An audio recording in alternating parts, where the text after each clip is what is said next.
नमस्कार बच्चों। आज हम सीखेंगे कक्षा 8 में कविता नंबर 6 जिसका शीर्षक है भगवान के डाकिए। इस कविता के कवि हैं श्री रामधारी सिंह दिनकर।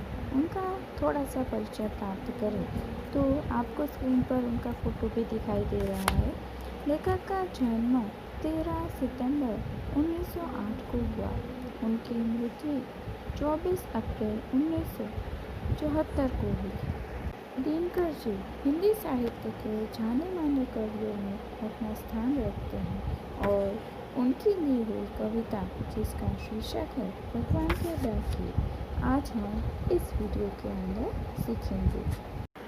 आइए देखें कविता में कवि श्री क्या कहना चाहते हैं। कविता शुरू करने से पहले थोड़ी सी जानकारी प्राप्त कर लें।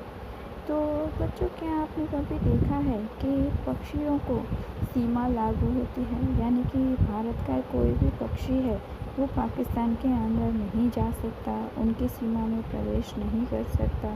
जो हवा है वो भी भारत की हवा है, वो पाकिस्तान में, नेपाल में, बांग्लादेश में प्रवेश नहीं कर सकती।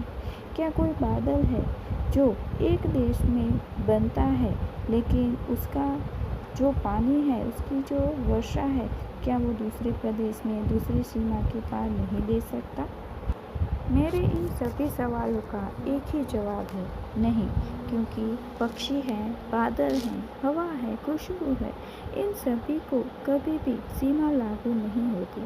ये सीमाएं मनुष्य ने अपने लिए बनाई है और उसी के अंदर बंध कर रह गया है। यानी कि यहाँ पर कवि कहना चाहते हैं कि हमने जो सीमाएं बनाई हैं, एक दूसरे को सीमित कर दिया है। हम एक प्रदेश से दूसरे प्रदेश नहीं जा सकते।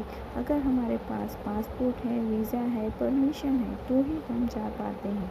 लेकिन प्रकृति के बनाए हुए इन तत्वों को कोई भी सीमा लागू नहीं होती। यानी कि ये जो तत्व हैं, ये सारे भाईचारे का, विश्व बंधुत्व का संदेश हम तक पहुंचाते हैं।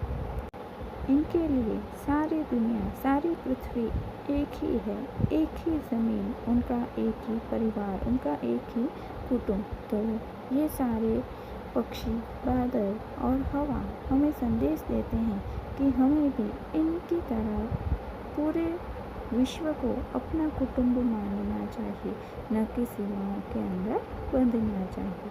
आइए देखें कविता के अंदर कवि श्री क्या कहते हैं।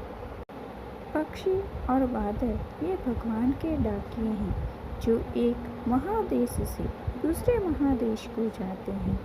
हम तो समझ नहीं पाते हैं, मगर उनकी लाई चिट्ठियाँ पेड़, पौधे, पानी और पहाड़ बाँचते हैं। यहाँ पर कवि कहने जा रहे हैं कि पक्षी और बादल हैं वो भगवान के डाकिए हैं। जिस तरह डाकिया है वो संदेश लेकर आता है, उसी तरह जो पक्षी और बादल हैं वो भगवान का संदेश लेकर आते हैं। और कहाँ जाते हैं तो कवि कहते हैं कि एक महादेश से दूसरे महादेश को वो उड़कर आसानी से चले जाते हैं। लेकिन यहाँ पर कवि उल्लेख करते हैं कि उनकी भेजी हुई चिट्ठियाँ सिर्फ पेड़, पौधे, पानी और पहाड़ ही बाँच सकते हैं, यानी कि पढ़ सकते हैं। उनका संदेशा हम न पढ़ पाते हैं, न समझ पाते हैं।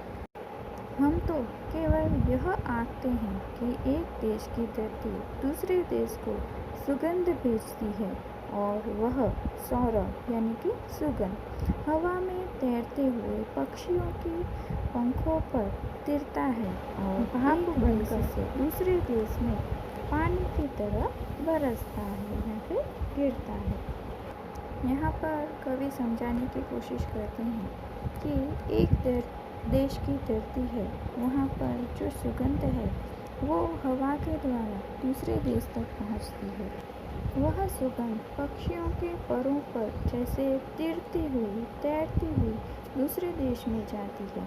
कई बार ऐसा होता है कि एक जगह का पानी है, समुद्र का पानी, तालाब का पानी, वो भाप बन जाता है और दूसरे देश में सीमा के पार वो बरस जाता है। इन सारे प्रकृति के तत्वों को हम रोक नहीं पाते क्योंकि ये अपने आप को एक ही विश्व का अंग मानते हैं, जबकि हम मनुष्य सारी सीमाओं के अंदर बंधे हुए हैं।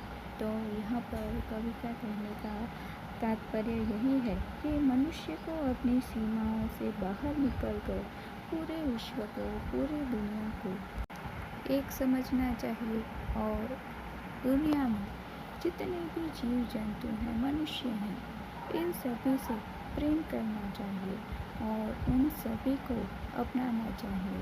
कोई ऊंच है, नीच है, गरीब है, अमीर है, मेरे देश का है, विदेशी है, इन सारी बातों को भूलकर सिर्फ वह मनुष्य है, इसी बात को अपनी नज़र समक्ष रखकर उससे प्यार करना चाहिए, उसे मित्रता करनी चाहिए।